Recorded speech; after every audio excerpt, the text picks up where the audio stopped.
You ask Tiger to solve. This deals with linear equations with one unknown. The final result is p equals -5.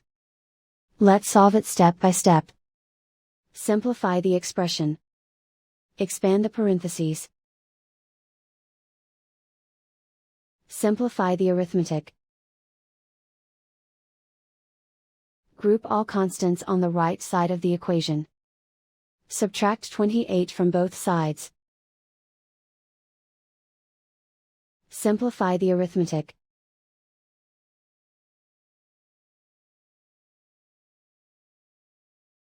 Isolate the b. Divide both sides by -4. Cancel out the negatives.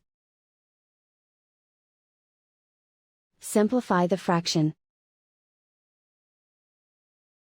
Move the negative sign from the denominator to the numerator.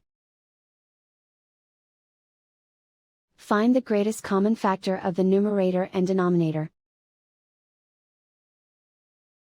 Factor out and cancel the greatest common factor. And so the final result is p equals -5.